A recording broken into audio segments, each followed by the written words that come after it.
Hello there, happy Wednesday.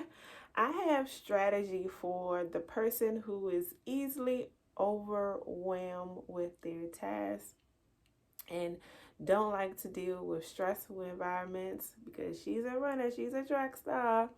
She gonna run away when it gets hard. But anyway, no, but seriously, like how do you manage the stress without looking for the nearest door to get up out of it? So I began to seek the Lord diligently and ask for strategy on how to manage my tasks, the things that I need to do, and also how to, deal with stressful situations and stressful people. So the Lord led me to Genesis 1, and I noticed a few things. I noticed his creation process, like how he began to create the heaven and earth, right? So the first thing that I noticed that the Spirit of God was hovering over the surface of the water. So the Lord's presence was there, and the Lord began to speak to me and say, Sierra, like you need my strength. Like you need to be able to operate in my strength when you are dealing with, more than one thing to do. And then the Lord began to show me where he said, let there be light. So he began to create. He said, let there be light. There was light. And then he saw that the light was good, which means he examined it. He examined his work. He looked at it and he said, okay, I can move on. This is good. And he said, that's the same thing for you, Sierra. You have to do what you said you were going to do, examine it, and once it's good, it's good. You go on to the next thing. But if it's not good, don't go on to the next thing. And I was like, man, that is so good. And so like I've always let God know, like I can't be doing a whole bunch of things at one time. Like the way that this brain work, it already have 1,000,001 ideas in it. So to be bombarded with a bunch of things, it just have not been working for me. And I do know that there are some people that can multitask. They can do a lot of things.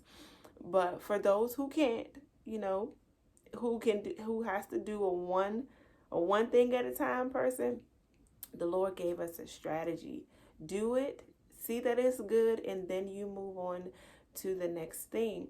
And granted, like sometimes life gets in the way and things pop up and it takes us away from our task and we aren't able to complete it. Cool.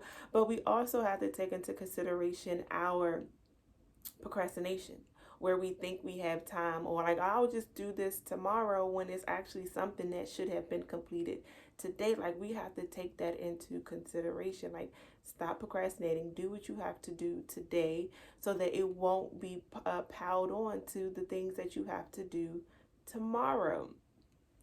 And then the Lord began to talk to me about doing what you are graced to do. And Pastor Anika Wilson Brown, she said that like just because you're good at something does not mean that you're graced to do it. So we have to understand what the Lord has graced us to do. And in First Corinthians chapter 3, I think it's verse 9, where Paul said that it was by God's grace that he was able to become a master builder. So he wasn't building on his own strength. He was doing all that from the favor of the Lord. The Lord has favored him to do that. And the Lord's telling me, do what I have favored you to do. And only that. You can say no. Like just because you can do it doesn't mean that you are meant to do it. Stop doing what I haven't called you to do or what you aren't graced to do. And so that was just so good to me to know that there is strategy, that the Lord has given me a strategy to be able to help with my task and completion. Like we have to complete. The Lord completed each step of the way. He didn't leave anything uncompleted and then went on to the next thing. Before he took on his next job, he completed it, saw that it was good, and then he went on. So that is your strategy if you are someone who, get overwhelmed. Just do one thing at a time. One thing at a time. Do what you are graced to do and make sure that you are operating in the Spirit of the Lord. not your own strength, because you will burn yourself out. And just know that when the Lord has graced you to do something, like, there is power in that.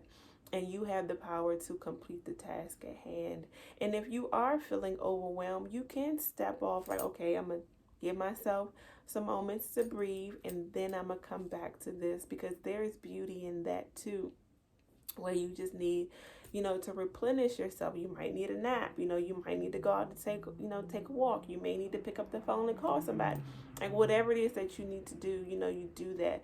But just do what you can do.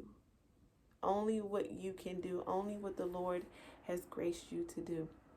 So that is my message for you. We got three points. Make sure that you are operating in the Spirit of the Lord. What you do, you see it through to completion. You examine it, and once you see that it is good, and then you go on to the next thing. And then the Lord, I know that I have been talking a lot about rest, y'all, but it's so good. It's so good. The Lord worked for 6 days, and he rested on the 7th day. So if the Lord rested, that means that we have to rest too. We have to rest too. We have to replenish this body. There's healing in our body when we rest. Healing take place. So that is my TED Talk for today. And I hope that you do well in your task at hand. Whatever the Lord has called you to do, know that there's grace for you in that assignment. So be well, be blessed, and I'll see you guys later. Bye.